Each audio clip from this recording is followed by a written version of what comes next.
Base dito sa ating motor, ang outside temperature ay 36 degrees Celsius.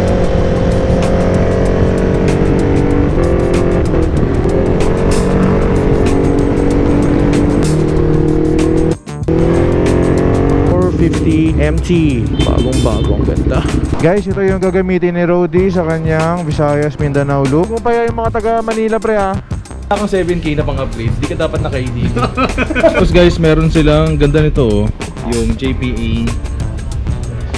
Pakita mo, sobrang gusto mo siya pre.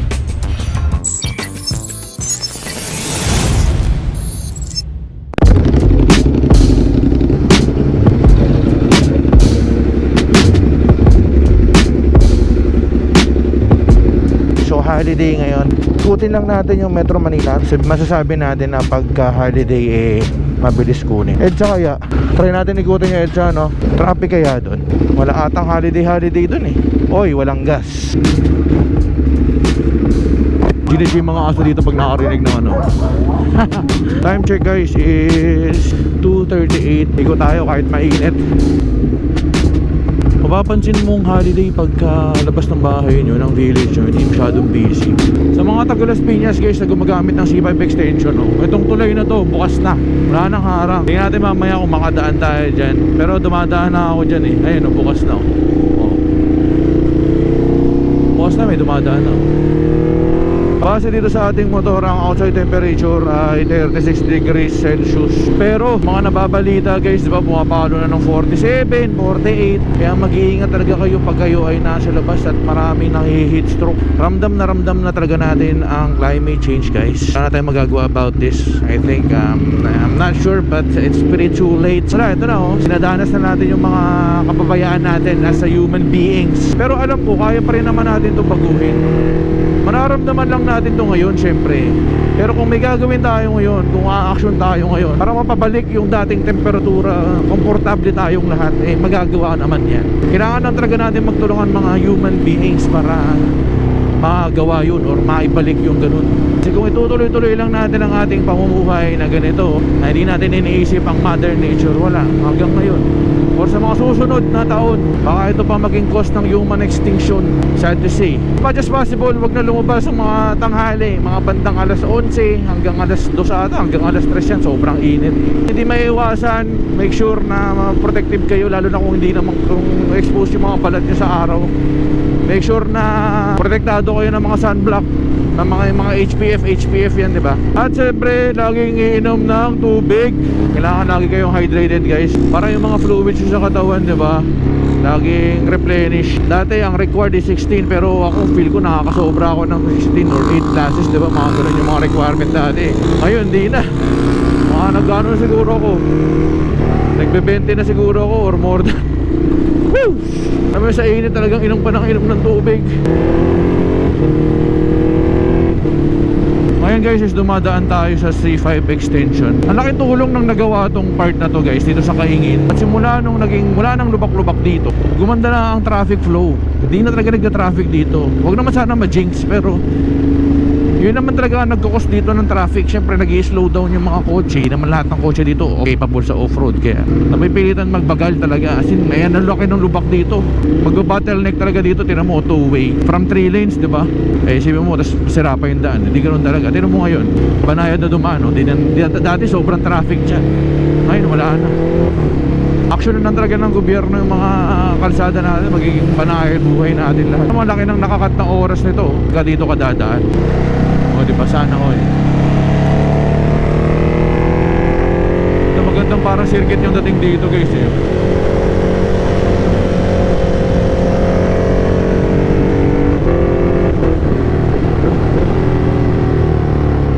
Magas muna tayo dito guys sa ating favorite gas station, Caltex. Mapa big bike, mapa scooter, Caltex tayo syempre. Opo, 95. Saan tayo ng EDSA guys? Tingnan natin kung pag holiday maluwag, kung kaya natin ikutin ng mabilis na ikot lang, mga tipong wala pang oras, or tingnan natin kung kaya ng mga minuto lang to ikutin. Kumbaga ito kasi yung magiging totoong biyahe mo kung sakaling walang traffic sa Metro Manila, diba? Saya kasi pag ganun, diba?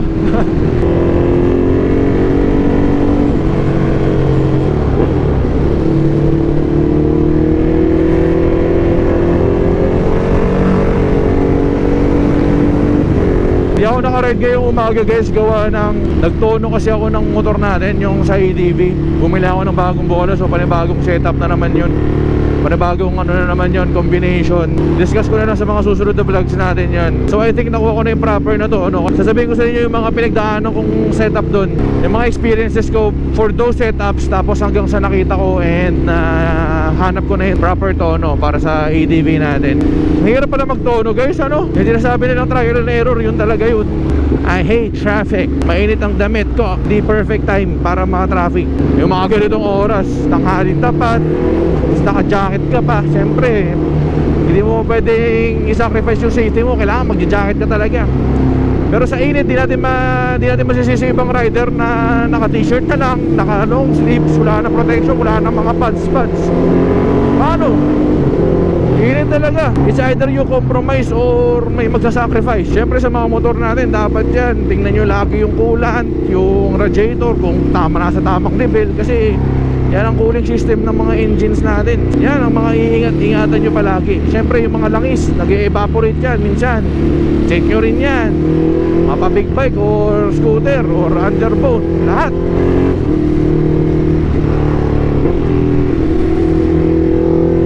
Pinaka-notorious sa traffic dito yung bandang Pamega Mall. Sana hindi traffic.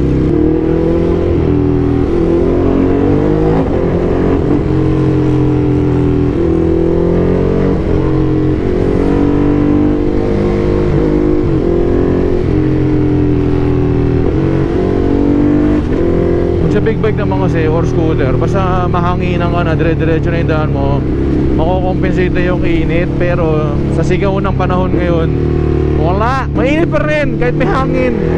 Kaya pansin nyo sa mga electric fan, diba? Kasi wala nang kwenta electric fan, nagiging heater na lang bigla yung electric fan eh. Kaya paano ka talaga eh, papa-aircon ka ngayon, ang taas ngayon ng singil ng kuryente sa'yo. Paano? Everyday aircon. Ngayon, mabenta ang mga inverter kasi mas matipid ang inverter pag mas matagal ang gamit eh.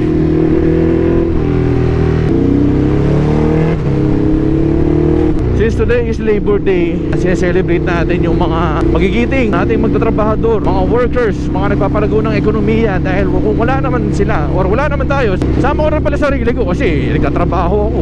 Lahat na nagtatrabaho, mapa white collar or blue collar yan, as long as nagtatrabaho ng marangal para sa itong araw na to. Dahil ikaw ay lumalaban ng patas sa buhay. Pag nagtatrabaho ko na pala at ikaw na yung gumagawa ng paraan para kumita ng pera, masasabi mo rin pala talaga yun, ang hirap kumita ng pera. Of course, depende pa rin naman yan sa mga trabaho natin. Depende yan sa mga nakuha natin trabaho. Minsan, para sa akin, tsambahan yan. Maaaring ikaw, maganda yung records mo nung high school ka or nung college ka, pero ito lang trabaho mo. Pero hindi naman ganun kagalingan nung high school, pero ang ganda ng trabaho nyo ngayon. May mga ganun type, diba? Kaya kung ikaw ay may trabaho ngayon, magpasalamat ka guys, dahil ang daming walang trabaho. Ang daming naghahanap ng trabaho na hanggang ngayon hindi makakuha ng trabaho. Maswerte ka kung wala kang trabaho tapos hanggang ngayon sinusuportahan ka pa rin ng magulang mo. Napakaswerte mo. Eh paano kung yung mga taong wala nang pang suporta, walang kayang hingian ng suporta, tapos hindi pa makukuha ng break, di ba? Alam ko for sure yung iba or most of us nai-stress, nagrereklamo sa trabaho. Normal naman yun eh. Siyempre we know our worth din kung iisipin mo. Kesa walang trabaho, saan ka kukuha ng mga needs mo, lalo na kung maluho kang tao tulad natin. Kaya mapaisip ka, lalo na itong mga nakabilad sa araw, itong mga traffic enforcers, street sweepers, mga pulis na mga naka-duty sa araw, security guards, putek, sobrang swerte natin, lalo na mga nasa office, yung mga naka-aircon, napakaswerte nyo. Isipin mo itong mga to, init na. Kung walang mga kotse, makipagsapara pa sa mga commute, maglalakad pa ng matagal yan eh. Gigising ulit na kinabukasan ng madaling araw para makapasok, di malate, tapos ganito yung traffic. Sunod-sunod na eh, domino effect na yan eh. Ito ko pong magsaludo sa mga trabahador natin, nagsisikap para sa pamilya, malaban sa buhay ng patas. Saludo po ako sa inyo.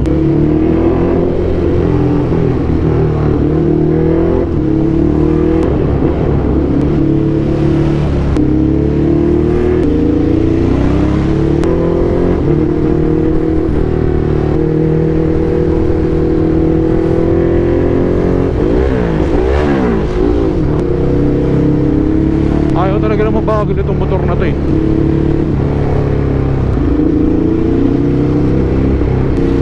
Tangay na guys, parang traffic pabalik ka.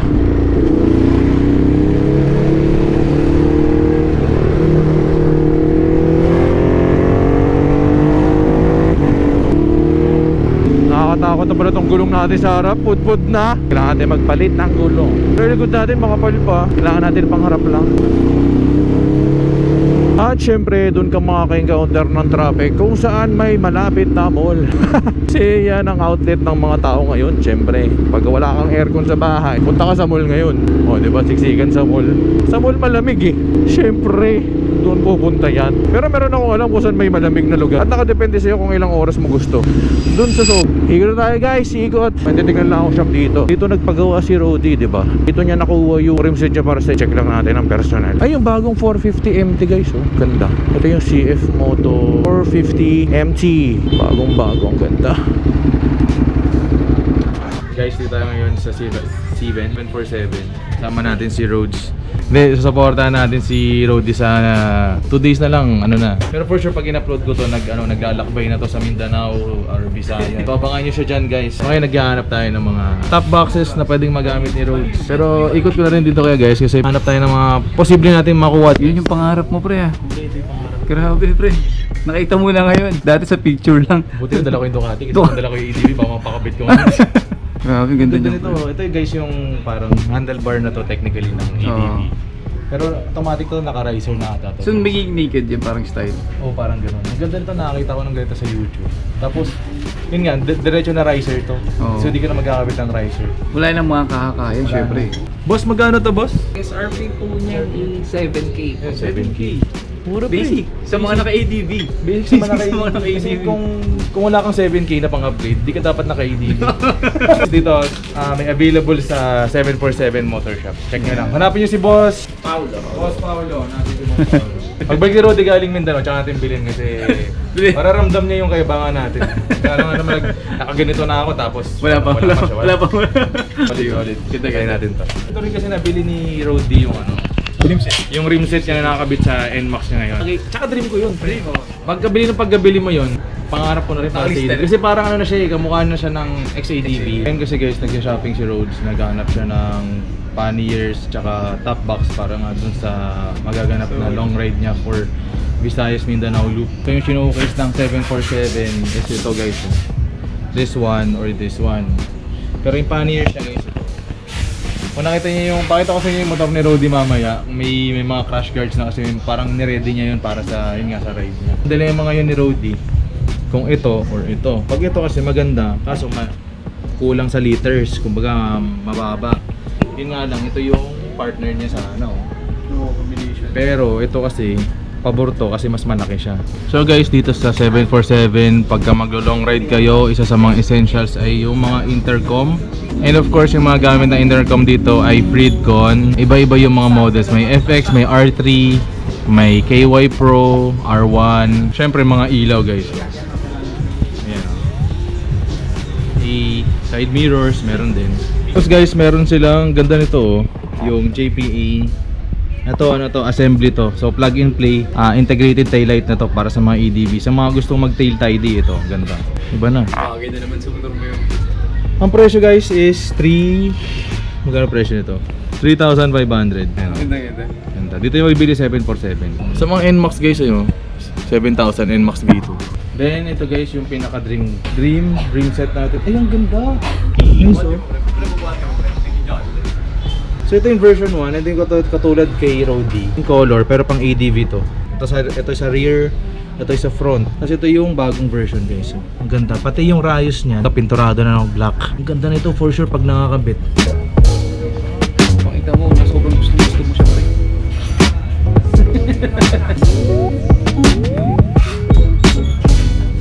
So guys, ito naman yung isa pang version. Ito yung parang kay Rhodes din. Pero version 2 na rin to boss, di ba?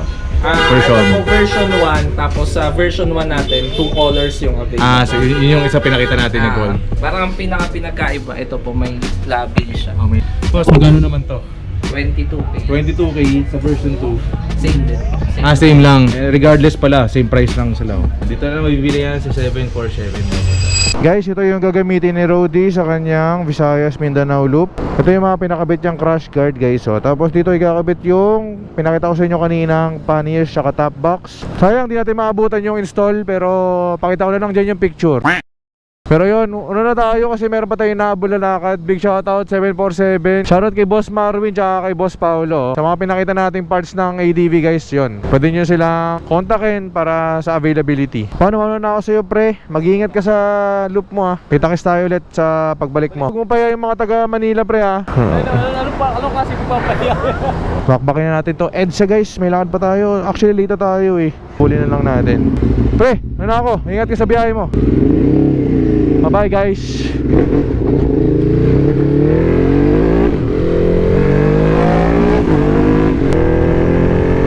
Mauulan pa.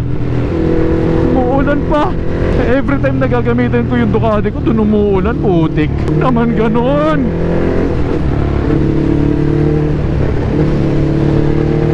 Sana ma-upload natin ito kagad. Ayan na! Wabagsak! Wabagsak! Let's go! Let's go! Nililinisan ko yung Ducati ko, tapos lumalabas ako, uulan. Woo! Sarap ng garalgal, ano? Buti na lang yung jacket natin all around. Pwede to pang ano, parang na rin nakakapote kasi dito eh. Pero ayaw na ayaw ko kasi nakataltadi tayo, kaya lahat ng talsik nang galing sa gulong pupunta sa likod ko. Pero ang weird guys oh, uulan pero may araw. So yung papunta natin mula Las Piñas, maano lang tayo ng mga 20 minutes, 15 to 20 minutes. Sige naman natin pabalik.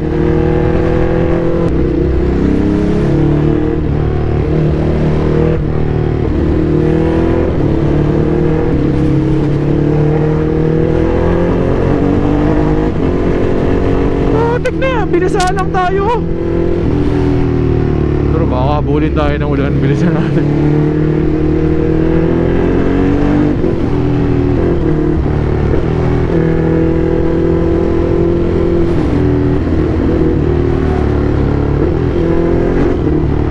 Baka di pala tayo makasama guys sa We Ride As One. Baka ma-miss natin yung event na yun this year. Sayang. Meron kasi kaming personal lalakad sa May 4 eh. So yun, sayang. Looking forward pa naman din ako doon sa event na yun. Kaso nagkaroon talaga ng personal lalakad. Sino kaya itong Team Motospot? Naka 450 MT oh, dami na bumibili oh. 320,000 lang din pala ganyan guys. Makakina ng 450 SR tsaka 450 NK. Ilagay sa adventure bike sa itsura ng NK, sa itsura ng 800 MT. Ganda, pogi tuloy. Sabot kaya pa.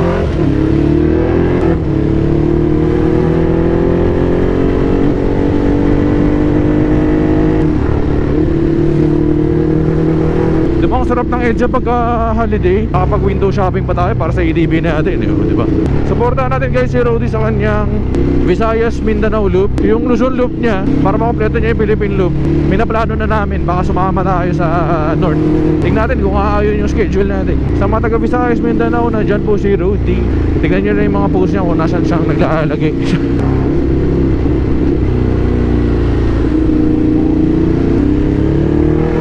Channel!